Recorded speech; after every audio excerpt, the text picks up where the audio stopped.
मदनी क़ाइदो सबक नंबर 4। इन सबक में उहे हरूफ आहिनि जंहिंजो आवाज़ मिलंदड़ जुलंदड़ आहे, जंहिंखे क़रीब सौत चयो वेंदो आहे।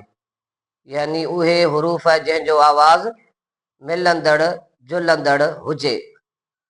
हरकात जे अदायगीअ सां गॾोगॾु इन्हनि हरूफनि में वाज़िह फ़र्क़ कंदासीं।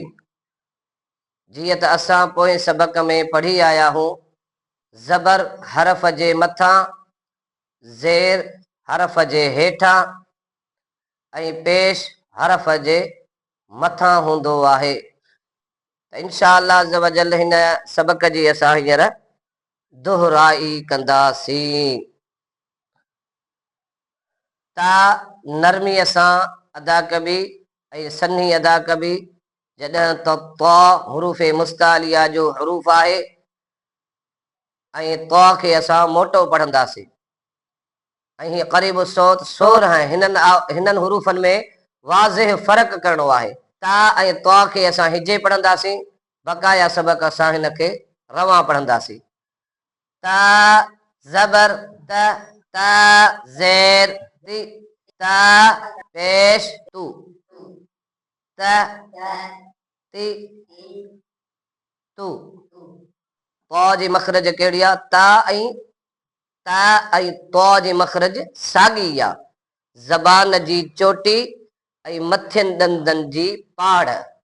फ़र्क़ु इहो आहे जो ता खे असां सन्हो पढ़ंदासीं ऐं तौ खे असां थुल्हो मोटो करे पढ़ंदासीं।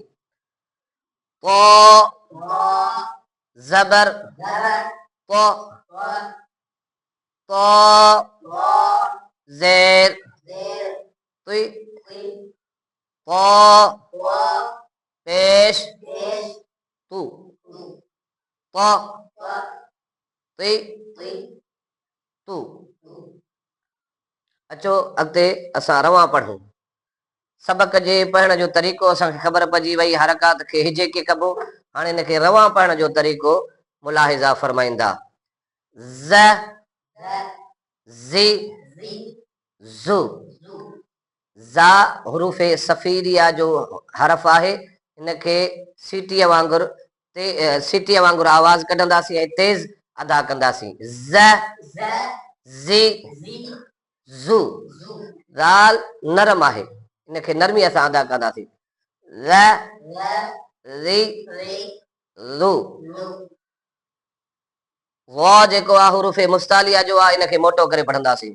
व, वे, वो।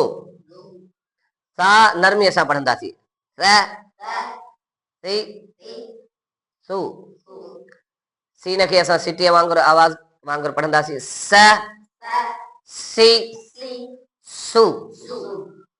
अच्छा, स्वाद हरूफ मुस्तालिया जो आहे, इनखे मोटो पढ़ंदासीं। स्व, स्व, स्वी, सु। द, दी, दु। द, दी, दु।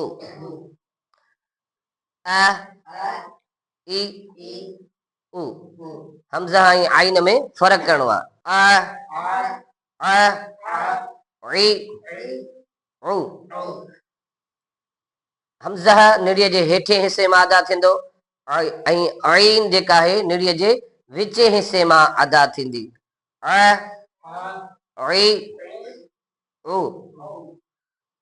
काफ़ जेको आहे ज़बान जी पाड़ तारूअ जो सख़्तु हिसो। क, की, कु। ऐं हीअ क़ाफ़ असां ज़बान जी पाड़ ऐं तारूअ जो नरम हिसे मां अदा कंदासीं। ऐं हीअ क़ाफ़ जेको आहे हरूफ मुस्तालिया जो बि आहे, इन करे असां हिनखे मोटो पढ़ंदासीं।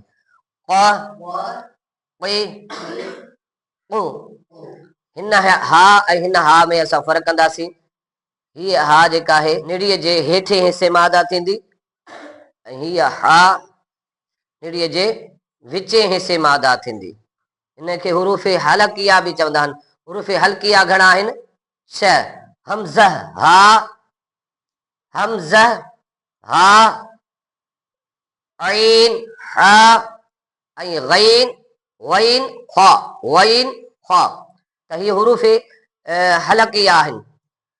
ह, हे, हू, ह, हे, हू।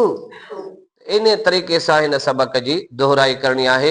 हिननि हरफनि में वाज़िह फ़र्क़ करणो आहे। हिननि हुरूफ़नि खे हुरूफ़ क़रीब सौत चयो वेंदो आहे, जंहिंजो आवाज़ मिलंदड़ जुलंदड़ आहे, पर हिननि खे अदा करण वक़्तु एतिरो फ़र्क़ु कंदासीं जो ख़बर पवे त कहिड़ो हरफ अदा थी रहियो आहे।